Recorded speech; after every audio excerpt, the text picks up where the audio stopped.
What's going on, people? Welcome to DR Sports. We are back. Woo! New season. Your favourite duo is back. The Premier League is back. And the game day preview, more importantly, is back. How you feeling? You happy? Your team making signings, kept Conte. Spurs are great. They're going to win stuff. Everything's fine. It's been a good summer. Really good summer. Stress-free summer. I'm very happy. Good signings that have come in. I'm very happy with, Conte staying, Kane staying. There's been no drama for Spurs this summer, which is very, very weird. How are you feeling? Ten Hag? Happy Ronaldo with Ten Hag. Drama? Yeah, there's just stuff that's just always going on, isn't it? Ten Haging, that's fine. He's doing his thing. I like that. He's brought standards, but then he gets back, and then it's the Ronaldo saga, the Frankie de Jong saga. It just goes on and on and on. But this ain't just about me and you. It's about all of you guys at home. Get predicting in the polls of ours. We're going to go through all of the opening day fixtures. And it's always hard to do on opening day, isn't it? Because random stuff happens. Well, all you've got to kind of go off is pre-season. And I'm a big believer that you shouldn't go off of pre-season because I don't really feel like it dictates or tells you too much. It's all kind of low key. All right, let's start though. Crystal Palace taking on Arsenal. They are kicking us off for the brand new 2022-23 season. Arsenal have lost their opening Premier League match in 5 of their last 9. They've won 4. Last season, we know they went to Brentford. They lost that first game and then went on to lose the next 2. Palace, though, they had pre-season, didn't they? I know I just said that we don't go off pre-season, but they beat, I believe it was Montpellier 4-2. How do you see this one shaping up? With Arsenal, it's like they go in like these up and down moments, innit? Of like, it's either one side of the coin is really positive or they're really down. It doesn't always seem to be a middle ground.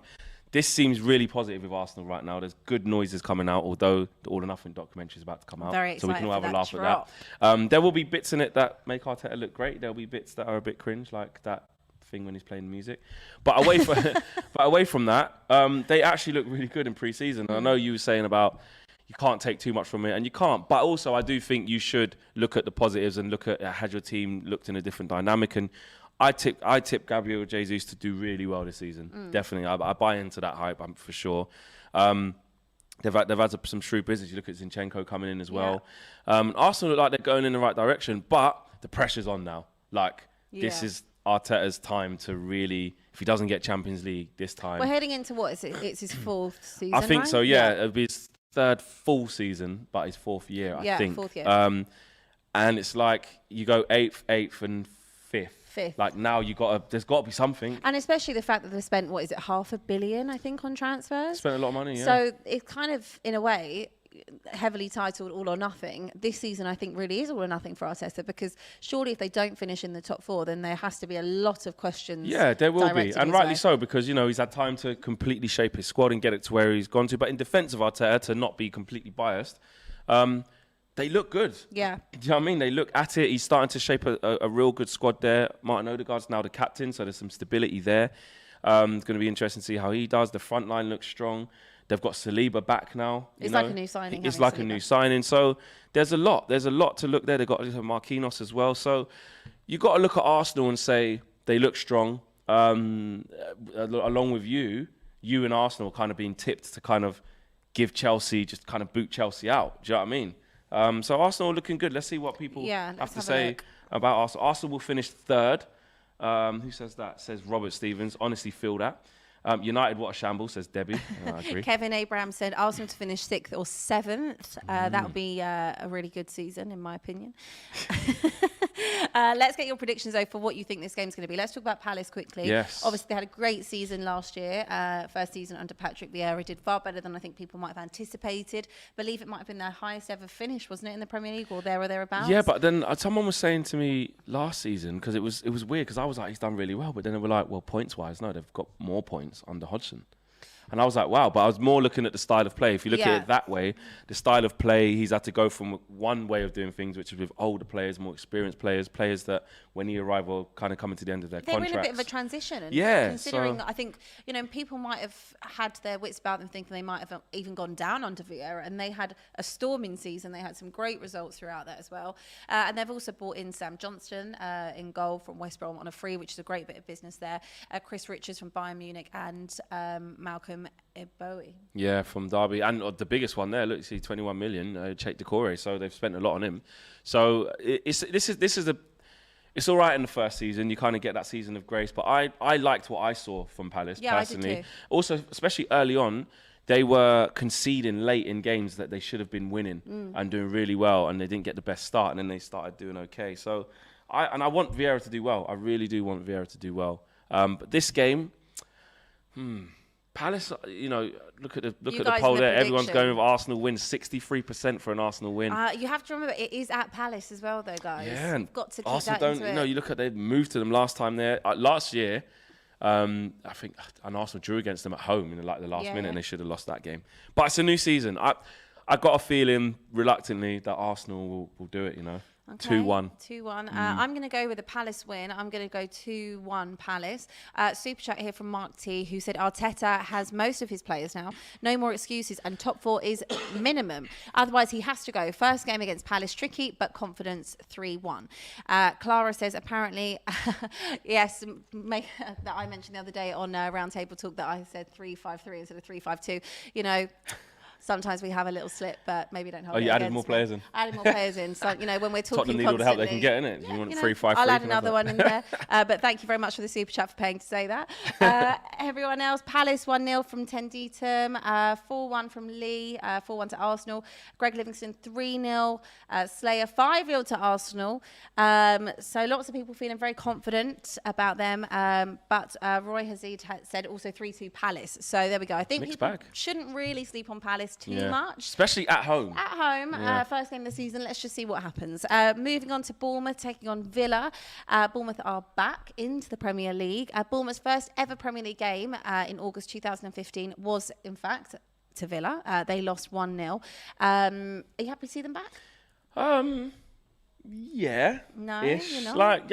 I'll be honest, I don't have strong feelings towards Bournemouth. I think in terms of them being back, I just want whoever earns the right to be back up, as long as they do that, and they obviously have. They've been knocking on the door. It's a big season for them because I look at the work that Eddie Howe did there, and when it kind of went south and then they got relegated, you kind of worried for them when the next time you'd see them. They've done really well to get back in so soon. Really, really small. Especially when you think the size of Bournemouth. Exactly. They are, and this is not in a disrespectful way, they are a small club with a kind of like a minimal budget. Yeah. But in a weird way, but then Bournemouth at the time when Eddie Howe was there, spent quite big. Considering, they've got like Solanke for like 20 million. They got, was it Jordan Ibe for like quite a lot of money as well. I remember them making some decent signings. That were a lot, but I just feel obviously like all the promoted teams, it's going to be tough for them to stay in the league. Its projects stay up, but if it's anything like the old Bournemouth they were quite entertaining, they were quite difficult to play against under Eddie Howe, then but I think they've got to do it. I think Parker's got to keep them up. Yep, I mean, let's just have a look who they've brought in. Marcus Tavernier from Middlesbrough for 12.5 million. They've got 2 free signings in Ryan Fredericks, formerly of West Ham, and Joe Rothwell of Blackburn. So they obviously have strengthened, but I think that what's important is how Scott Parker plays. I like the style of football he plays, and I think even the little clips you've seen like of him on Twitter and things like that, like the way he kind of gasses up the dressing room and things like that. I mean, I think it's great that Bournemouth have come back into it. I've always liked them as a side. They are obviously a very different outfit to what they had before they went back down. Obviously, Callum Wilson amongst many others. But I'm excited to see them back in the Premier League. Aston Villa, though. This season's massive for Steven Gerrard because there was debates as to how well he did when he came in after Dean Smith. And I think when you come in halfway through a season, or I think it was around Christmas or January, I can't remember exactly when. I think it was then. You get a free hit because it's like you haven't had your. He had a decent January. Bought in bought in Coutinho and bought in what's his face from the left back went and they bought Digne. Bought in Digne. They had a decent January and looked like they wanted to kick on. And then they just for every kind of 2 steps he took forward, he took 2 back, and they just flatlined. Just a bit of consistency. I think they just couldn't get it because but you kind of have that respect for Villa of on their day, if they show up with the players they got, they can give anyone a game. Yeah. But I think now, he's made John McGinn captain, took the captaincy off of Tyrone Mings. Do you think that was the right decision? Or a bit hard? I don't know really. I Actually, I think it's the right decision. In terms of, I mean, I'm not a Villa fan, so Villa fans, feel free to get involved in the poll and the chat, and we want to hear from you guys because you guys will know a lot more than us about your team. But in my opinion, outside looking in, I feel like John McGinn is a more consistent performer than Tyrone Mings, 100%. I think Tyrone is probably prone to a few more mistakes, and I always looked at Tyrone Mings and thought, I'm not sure Gerrard would be completely happy with that area. I think he might try and strengthen, and it's telling that he's made John McGinn the captain. I think John McGinn would be like a more natural leader in that squad, consistent performer, very, very good player. And Tyrone Mings come out on Twitter actually and on social media saying like, it's great that John's got the captaincy. I support it. Which is great to really, kind of really have professional. that respect and professionalism. Really, really professional. In the poll, let's have a quick look at what you guys are saying. You're getting 71% Villa with the win over Bournemouth. Again, Bournemouth are at home. First game back up in the Premier League again. I still think you shouldn't write them off. But let's see what you guys think in the chat. Gets 2-1 Aston Villa. Trust the process, says Awardal. Bournemouth have a crap defence. Says PSV 96. 3-1 Villa, says Sean. Bournemouth are going to beat Aston Villa. Flex in the building, says K1 to K21. Long one that. Bournemouth 1, Villa 2, so 7 a.m. at night. And draw 1-1. Don't rate Gerrard and think Scott Parker is underrated, says Abdullah. Okay, well, you guys have made that very clear about that. I know.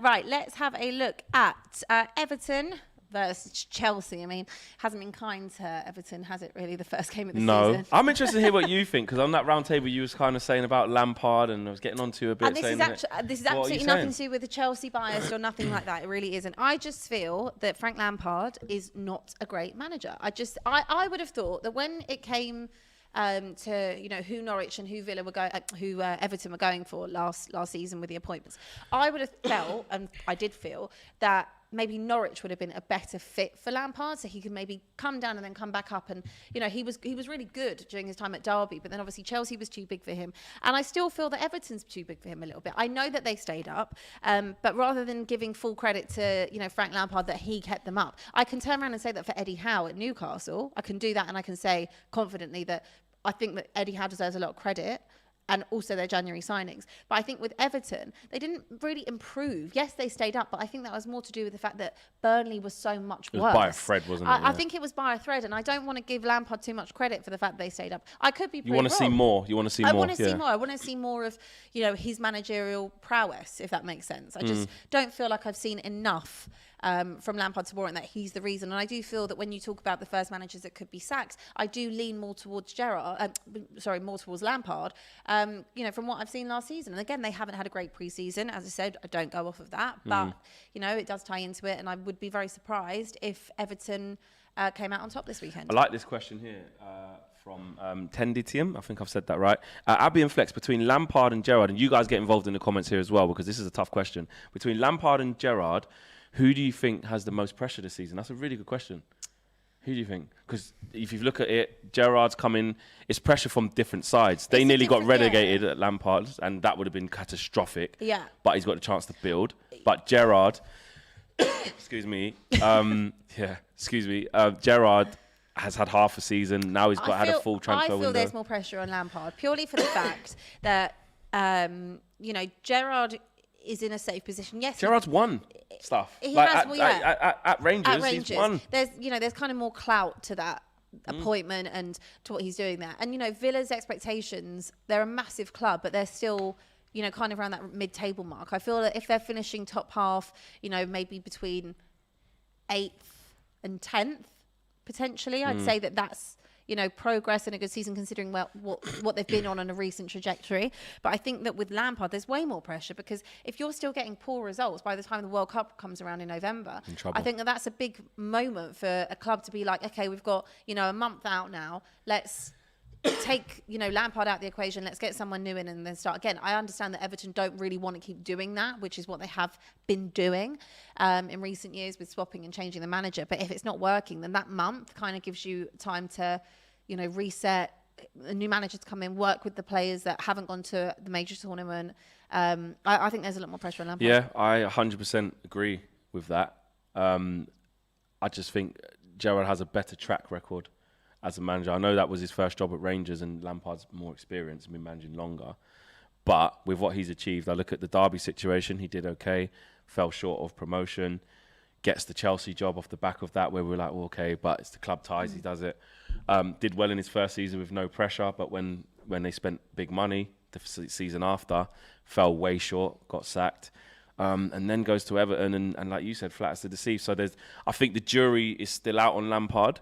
I don't think it's out so much on Gerrard. I was going to say, yeah, it's not out as much. It's still out because this is the first time he's managed in the Premier League. So obviously the jury's got to be out. He's got to prove himself. But I agree. I don't think it's out. There's less pressure. Yeah. Renda said, I wouldn't say Everton is too big for him, meaning Lampard. Yep. I'd say the club is too poorly run and toxic. He should have gone to a more stable club where he can impose himself correctly. This is my point. This is why I feel like maybe at Norwich it would have been a better fit because there's less pressure. In defence of Lampard, and then if you think of it on a personal, if we were in the positions of getting an opportunity, of course, you take the bigger Norwich, job.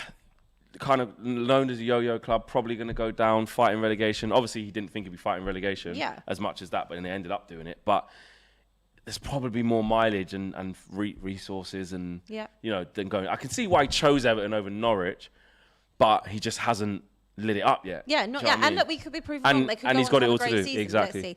Germsy said, I think Gerrard has more pressure. Actually, expectations are lower at Everton. Okay, I think it's one of those that really will split opinion. Just quickly on Chelsea. There's a lot to talk about Chelsea. There's lots to talk about with Chelsea. We've just done the poll. You guys think 72% Chelsea win to Everton's 11%. Let's talk about Chelsea. What do you feel? They're going through a lot of changes. Todd Bowley kind of appointing himself as everything. Do you know what I mean? Man of the hour. Everything, yeah. Owner, director, chief negotiator, he's everything. He's like the Mbappe for Chelsea. Exactly. Yeah. But look, I'm not comfortable, just because it's Chelsea in this modern era, I'm not comfortable completely writing them off. No, fair. I think do that at your own risk because, okay, they do need to replace some players. They need more in this transfer window, but they've signed Koulibaly and Sterling. That's a good start. Absolutely. It's a very good start. But I think what we've seen more of is, whereas with Chelsea, if they want someone, they got them, and that's it. We've seen them lose out to Rafinha to go to Barca, taking a wage cut in the process. We've all seen them lose out to Jules Koundé, again to Barca. Barca putting their pants down. Barca putting, the money up where I don't know where they've got the money. But it's interesting because we're not used to seeing Chelsea lose out on signing these amazing quality players, which which we didn't see under Turned down Ronaldo as well. Turned down Ronaldo, which I understand the thought process behind maybe turning down Ronaldo. Yeah. I do see that for all the clubs that have kind of push that one to one side. But do you feel that this Chelsea side should be challenging, or do you feel that they might miss out on the top four? As it is now, like in its current form, without adding, it needs more. That the front line is so unreliable. I mean, bringing in Raheem Sterling is somewhat of a guarantee because you know what he can do in the league, but the front end of Chelsea, they've just had no fluidity. You know what I mean? They've spent so much money in that department. I look at Ziyech, up and down. Timo Werner looking like he's going to go out on loan. Lukaku don't even need to go there. Mason Mount's been like their highest scorer. Yeah, I think it's with 11 goals. 11 goals. Got rid of Tammy Abraham. So he needs to sort out. Midfield could do with a little bit of a refresh as well. Yeah. With maybe Jorginho coming to the end of it. Kovacic is still really good. I still rate Kante. Some people think he's washed. I still think he's great. And obviously last season, though, the fullback situation was massive for them. Yeah. When they lost Reece James and lost Chilwell for long periods. And they're both back, they're both back, and now they're looking to get Cucurella as well. So I just think can't write them off. All right, so 95 said Chelsea 2, Everton 2. That would be a great opener. Yeah. Joseph said 0-5 Chelsea. So you think there's a battering going on. MTS said Everton 2, Chelsea 1. Holly says could be a draw, I reckon. J Adams said 7-0 to Chelsea. 7-0. Okay. I got a feeling, I know it's unanimous. Look at Everton. Yeah, they got battered 4-0 by Minnesota. I remember that. Everton, there's just something about, because even their home form under Lampard was what kind of helped them. When they get the clean slate, good atmosphere at Goodison. I just got a feeling that Everton could do something. It's first game of the season. There's no form going into it. I'm just gonna. It's the first game of the season, so you ain't really got anything to go off. I think Everton will surprise us. Yeah, it could be. It could be. You guys let us know what you think. There's a good question here from Don Arsenal who said Abbi and Flex, who scores more goals, Sterling or Jesus? That's a great question. Great question. I'm gonna say Jesus. Ooh. I'm going to say Jesus. Only because he's like out and out 9 now. He's going to be the focal point. He's going to be playing 90 minutes every game. Well, Sterling's going to be the exact same. But he'll be coming from the left, and they just haven't got it quite yet. I'm going to go Sterling. Yeah? Just for diversity. Okay, fair enough. I'll go Sterling. Right, moving on. Fulham taking on Liverpool at Craven Cottage. I mean, Liverpool have won their first Premier League match in each of the last 4 seasons. They always get a newly promoted side. Yeah. All the time. I think it was Norwich a couple of years ago. It was Leeds before that. They always do it. What are we feeling about Fulham? We know that they're a yo-yo club. I know that lots of people find that disrespectful to say, but they are a yo-yo club. Well, because every time they've come up in recent years, they go back down. They spend quite a lot of money, and they. Yeah, I think the term yo-yo club can be applied as long as it's applied correctly. Like Norwich do that, they come up, they go down. And so do Fulham. Exactly. So I think don't it's a fair analysis. Yeah. You guys send in obviously what you think your predictions are going to be on that. In terms of Liverpool, what did you see in the Community Shield that you liked? Do you know what? I only saw the highlights. I didn't watch it live. Well, it was on in the background, but I couldn't watch it. It's Liverpool, isn't it? They're just picking up where they left off from, really. I think the acquisition of Núñez, although social media were all out for the hounds between him and Haaland to kind of laugh at who doesn't score, the reality is they're both great players. They're both in great teams, more importantly, that will create them a hell of a lot of chances, and they both will score a lot of goals. Yeah. So I think Darwin Núñez, there's bits of his games that I think needs polishing. There's parts of his game that I think he lacks. But I think Jurgen Klopp is a good enough manager to mask all of it. I actually really do. Yeah, there'll be the odd time where he might trip over the ball and not look as fluid with the ball at his feet, back to goal, etc., etc. But the sheer volume of chances that the likes of Luis Diaz, Jota, Salah, Thiago, the amount of shit, Trent, the amount of sheer chances that they will create for Darwin Núñez, he'll be absolutely fine. And Liverpool, I think, are just going to be right up there on Man City's next. You guys, you know, lots of you saying 5-0 Liverpool, 7-0 I fear Liverpool. for Fulham in this first game. 4-1 Liverpool, 7-1. I mean, lots of people fearing for Fulham on this. Yeah, that's poor old Fulham. You know, poor first game Fulham. back, Liverpool. Yeah, like, you know. But get it out of the way, I suppose. Yeah. Over and done with until later on in the season. Yeah, they're free hits. Yep. Leeds taking on Wolves. Leeds again just staying up by the skin of their teeth on that last day. Jesse Marsch in charge. They've lost Rafinha. They've lost Calvin Phillips. How do you feel about Leeds this season? Do you know what? Obviously, rivalry aside, because we've got to be impartial to talk about them, because I don't like Leeds, I hate them. Yep. But I like Jesse Marsch. I think he comes across. The right fit? Yeah, I worried a bit at the beginning, but when I just saw the passion that he has and how he speaks about the team and how the players bought into him, and he managed to get them results, like they looked like they was going to struggle. He had that early surge where they got a few results, then they tailed off, then he managed to get a few right near the end to get them safe. And I just think he is the right man for them. I think they've made some decent signings as well, and it's his now to kind of take it and run with it now and build that how he wants. I think he can do all right at Leeds. I do. And under Bruno Lage, Wolves, I mean, yes, they tailed off towards the end of the season, but they were right in there. Early signs were good, innit? They were right in there with those kind of European spots, and they were driving on, and they looked like they had real quality and like a style of play to them. How do you think they'll do this season? Yeah, I don't think they've made any signings yet as well. I think it's them and Leicester that haven't made any, or Wolves might have only made one. I'm not sure, but they haven't made many, which is interesting to see at this stage, to not have made a signing or anything, statemented there. He's got to kick them on. He's got to kick them on and get that consistency. Wolves have always been, since they've come back up. That feels like ages ago now. Yeah. They're a dangerous team. Nobody enjoys playing against Wolves. Back five, Moutinho and Neves in midfield. Molyneux, tough place to go to. And they have this knack of obviously getting these Portuguese tricky players. You look at like Neto and Trincao. I think Trincao might have gone back now, but he was doing bits. Podence, they find ways to do it. Got quality. I know Adama's obviously come back off loan as well. Don't know what's going to happen with him. I don't know if he's gone anywhere else since, but.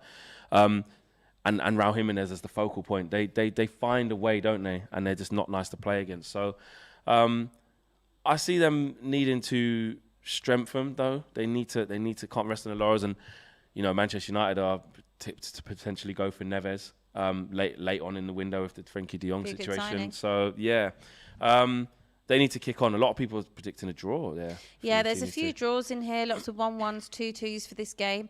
2-1 Wolves. But most of you guys are kind of not splitting it. You're kind of saying it's draws all around. Yeah. And 39% for the Wolves poll, win, 36% for the draw. So it's chat close. is saying something different. Yeah. That always happens, you know. When you read the Always. comments, you get general consensus. Then you go by the actual poll. Yeah. And the poll is not polling right now. Poll is not polling. Yeah. Leicester taking on Brentford. As you mentioned, Leicester have not signed anyone yet in the window. Brentford, however, they have stayed up. They look good last season. Their transfer policy, I believe, works in the kind of like Moneyball way that they do it. What's your thoughts on Leicester? Haven't signed a player. And they were, I would say they were pretty average last season, weren't Yeah, they? Leicester, they were. Leicester, you know, Kasper Schmeichel's about to go to, I think, Nice. Tillemans is, you know, almost looks like it's waiting for that imminent Arsenal situation. Yeah, we don't really Could it be Man United? We don't Someone. know what's going on with Tillemans. Do you know what I mean? Maddison is subject to 2 bids from Newcastle. They're really, really pushing for him. They're in a bit of bother, and I think the latest coming out of Leicester is that they are in a position where they need to be selling players before they can buy anyone. I think COVID has caught up with them, and they're a well-run club, Leicester. So I think Brendan Rodgers has got it all to do. They flattered to deceive last year. Maddison ended up having a good year. I think he got like 18 goals and like 12 assists, something like that. Ended up having a good season, but it's like you've not got the commitment from Fofana's subject of interest to Chelsea as well. Could lose him. Really good centre back. Vestergaard's going to leave, or I think he's going to go to is it West Ham or someone else? I can't remember who it was. Maybe not West Ham, but he might not stay. And he came in from Southampton, flattered to deceive. So I just feel like they're going through a crossroads now, and Brendan Rodgers has to pull out the bag. And to get to this stage, I'd be interested to see how Leicester fans feel. Let us know. How do you think you're doing? Because to not have signed a player now, and it's looking like more outgoing before you can do it, and they're your best players, it doesn't look good. Yeah. It doesn't look good. Let's see what you guys have to say on that and what you think the prediction is going to be. 1-0 Brentford, 3-1 Leicester. There's a 2-2 in there. Brentford 3, Leicester 1.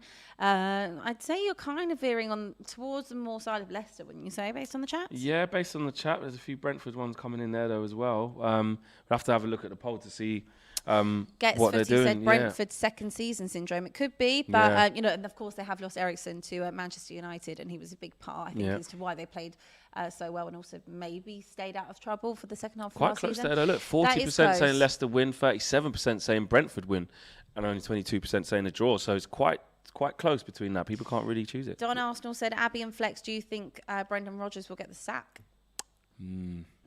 It's possible. It is possible. It's possible. But then, you know, it's also possible that he stabilises them and can get just as much out of them. I think that the fact that he's won them an FA Cup and then the Community Shield, like, you can't forget what he's done. Yeah, it's just obviously, you know, sometimes things do go stale. He deserves the right to try and put that right. To try and put it right. Newcastle taking on Nottingham Forest. Newcastle have won only one of their first Premier League matches in their last 8 seasons on the opening day. Newcastle do look a much steadier ship, don't they? Different Newcastle. They're buying really well, man. I like about what Newcastle have done is they've been shrewd with their business and they've got the right profile of player. And it looks to me like Eddie Howe's in complete control of it. Yeah. You look at the signing of Chris Wood. You look at the signing of Trips coming in at right back. You look at now they've got Nick Pope. Look at Dan Burn. I thought that was a really smart signing. 100%. Nick Pope. Dan Burn's another one. It's like, that's not a glamorous signing from Brighton, but look at the impact he had when he came in.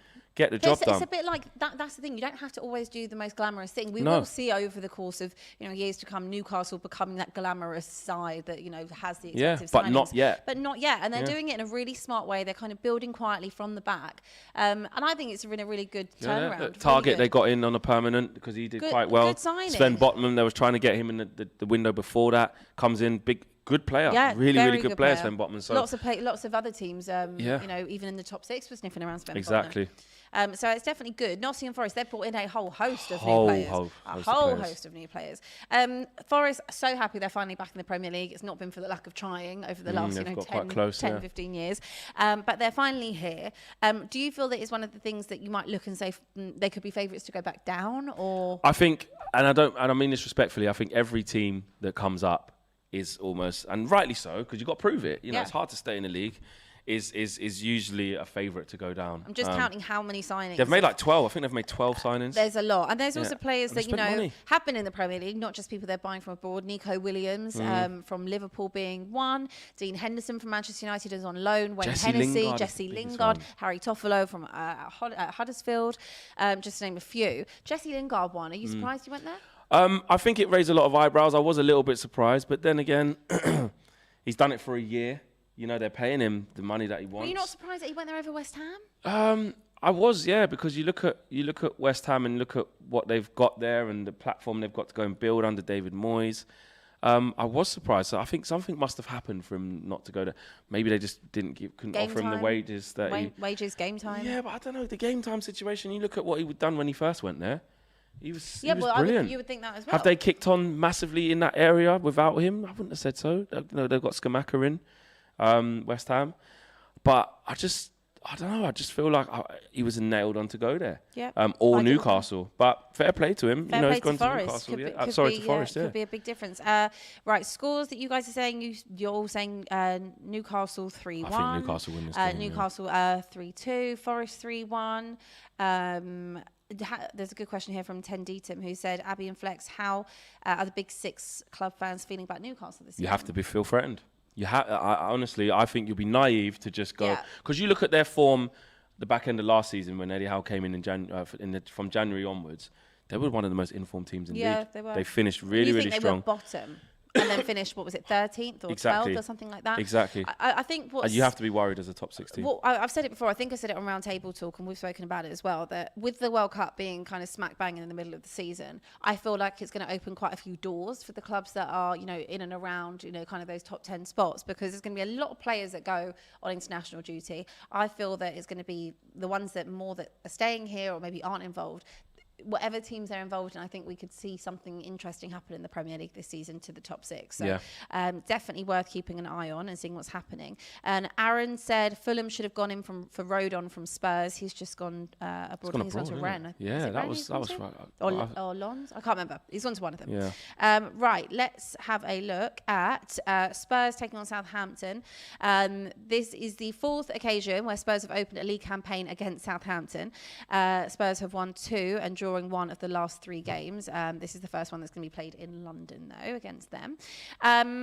What do you think about this game? Comfortable win for Spurs. Comfortable? Yeah. Southampton, I think Hasenhüttl has got a big season on his hands because there was a lot of question marks that they can't get consistency. They seem to, one moment, be doing really well, then they're really struggling, then they flatline. Then they get waxed like 9-0. Do you know what I mean? They always get their customary once a season, something happens bad, a 9-0 or a 7-0 or something like that. Spurs are just obviously in a positive moment. I mean, obviously you will enlighten us more on that, but as an outsider looking into Spurs, they've bought well. They look like they're in a good position. I think the key thing was to back Antonio Conte. There's no other option. The fact that you secured top 4 and you got Conte, you just have to throw everything at it now. It was a proper sliding doors moment. Because if it doesn't work, he will be off. Yeah. He will just go, forget this, I'm out. And what's fascinating to me as a Spurs fan, and I think all Spurs fans can probably vouch, is the fact that our owners have never put a penny in from themselves in the whole 25 years they've been owning us. And then this season, there they are. They're like 150 million. It's on the table. Off you go. And it blew me out of the water. I couldn't believe it. What's the general consensus around Spurs? Everyone's very happy at the moment. I think that everyone's happy with Conte. Everyone's happy with the signings. No one's worrying about Kane. No one's worrying about Son. Everyone knows that he's been given the backing. They've brought in the players that he wants to bring in. I think we've brought in, most importantly, Premier League proven players in Richarlison, in Basuma. We've seen players from the Championship like Jed Spence. Had a great season. Anyone who watched anytime he played against Premier League opposition, he was brilliant. He was great. Perisic with a bit of experience, bringing him in, a really smart signing on a free. Fraser Forster. Longley as well from Barca. I would say that the only thing Spurs fans might be a little bit apprehensive on is the centre-back position. I know we brought in Longley, but a lot of us wanted Bastoni from Inter, but I do see the reasoning why we didn't. Why was that? Was he too expensive? No, it wasn't that. He's only been at Inter for a season and he's quite young, so I think he didn't really want to maybe up and move again. What do you make of people putting this onto Spurs that they can... there's been a lot of shouts. Here's some of the shouts. Some of the shouts is that, see you later, Chelsea. Spurs are here now. There's that shout. I think that comes from more Chelsea fans though, because they've seen what Conte can do. Okay, so there's that. Then there's the shout of like, they can like finish higher than Liverpool. They can push City to the title. They can challenge. Are you having any of that? Because the manager's so good. The manager is third so best good. manager in the league. The manager is the key part. So I think maybe why Spurs fans are feeling quite relaxed about heading into the new season. I think for Spurs, the main thing has to be, maintaining top four, finishing top four again, ideally, fourth and up, wherever that may be. But I think that we're also not stupid in thinking about, the quality that Manchester City and Liverpool had. We are still very far off of that. Because to put that kind of consistency up, 90 points plus, people don't realise. Look at Chelsea just fell off last year. It's just not necessary to do that. But I think most importantly, it has to be a bit of silverware. Can he do that? I think he can. Do you think he will this I year?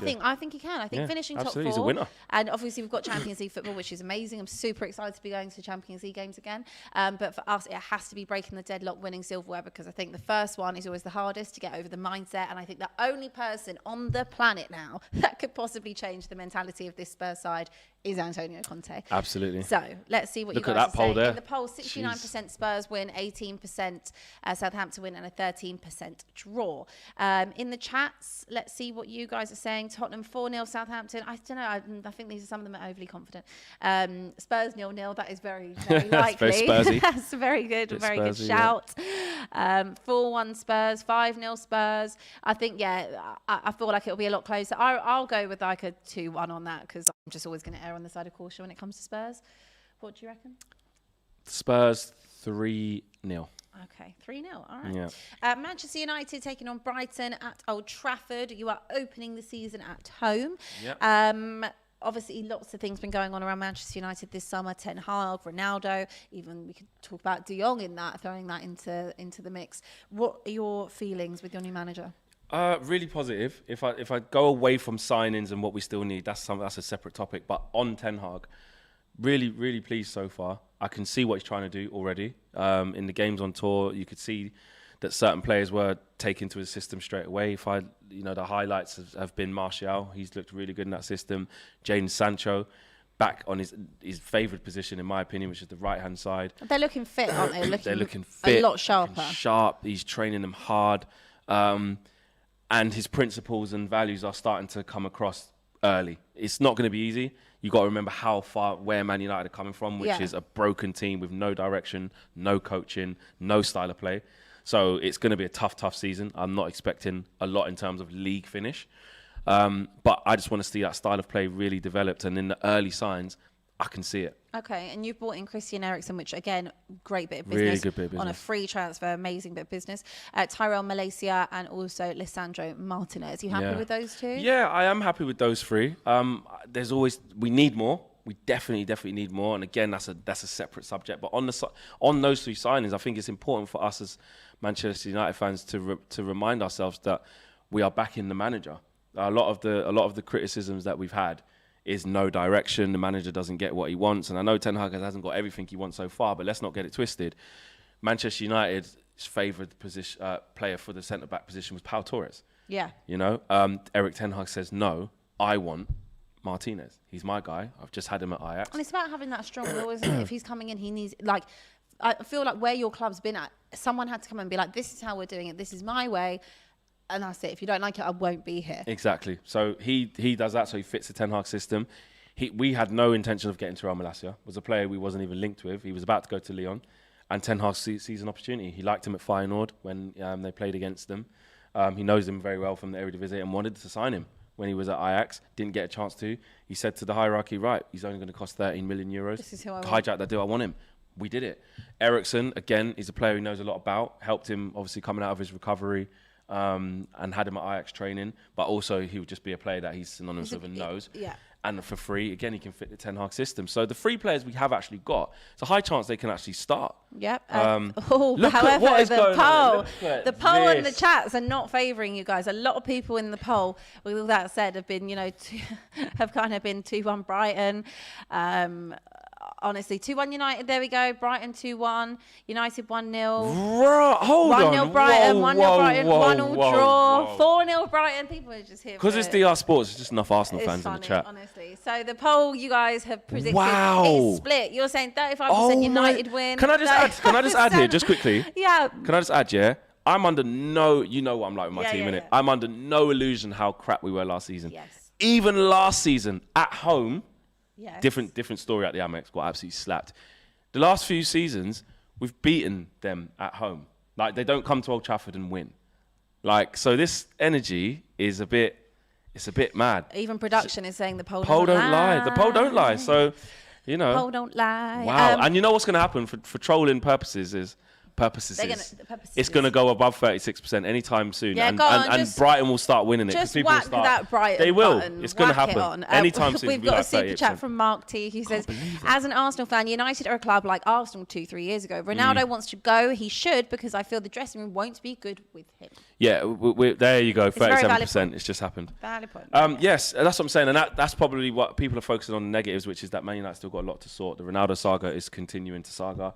The Frankie de Jong saga is continuing to be a saga. Let's saga on. Exactly, let's saga on. It's like there's a lot to fix. But I still think that at home with the players playing, I've seen them play under Eric Ten Hag, that first 11. We are, don't get me wrong, going into the season, we're one injury away from Rashford or Sancho to having there's no one there. Yeah. I get that. But first game of the season at home to Brighton, I still think we'll get it done. Okay, all right, let's move on to West Ham taking on Manchester City.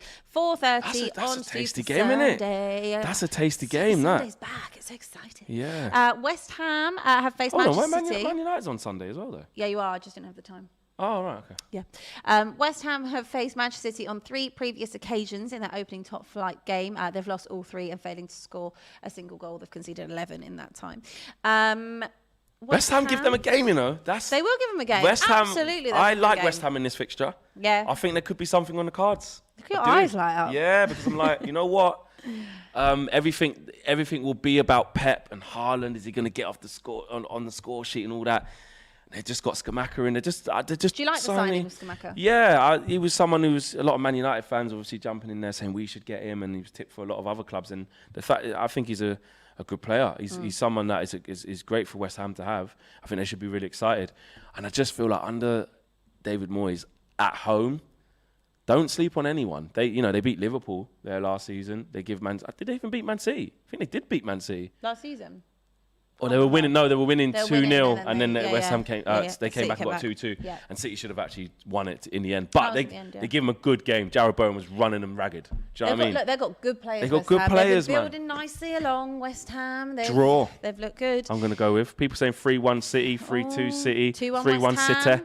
6-0 City, yep, okay. That was from a Leicester fan. Yeah. City 3-2. Wow, look at that. Be a close What's game. going on in this pot? This poll is mad today. Do you know what? There should be a poll. Do you know what? There should be a poll, Jason, if you can near the end. Can you put a poll in to see who everyone supports? Can you put, who's the out of the top 6? I don't even know if you could do 6 options, but can you just get a gauge? Because all of a sudden, Man United are going to lose at home to Brighton. You actually lost that poll. Let me just bring it back. Yeah, I bet I did. Let me just bring that one back. Brighton win with 36%. United win with 35%. Well done, guys, in the poll. But look how unanimous it is that City going and slapping up Brighton. West Ham. Easy. I know, but I think that people always tend to write off everyone on the first game of the season because they think that City are going to be firing Liverpool, Chelsea, etc. City played Spurs on the opening day of the season. Yeah, no one gave Spurs a hope. Harry Kane team without no Harry Kane at the time. There you go. You never know. Never know what could happen. Yeah. And City take a while. I'll just quickly as well. City... Historically, take a while to get going as well. Yeah, I think they were 10 points behind last season, and then we all know how that ended. Right, well, that is our first game day preview of the season. Good I'm happy. I'm happy with that. Yeah, I'm not happy with the treatment of Man United. Like, I'm not asking for sympathy or for you to respect us because we've been in a bad place, but that is disgusting what I saw. Sorry, I had to say it. Wow, Flex is not happy with you guys in the chat. Not happy. Of course, we'll be back every single week giving you a game day preview, myself and Flex. So hope you guys enjoyed the show. Enjoy the weekend's festivities. Good luck to all your teams. Yes, good luck to all your teams. Especially good luck to Spurs in their game this weekend with Southampton. And I guess we could wish you luck as well. You might need it for the season. I'm going to come back hopefully, but I'll say it with my chest now. When we've won, watch next week. I'm going to all you lot. We will see you guys next week. Enjoy the weekend.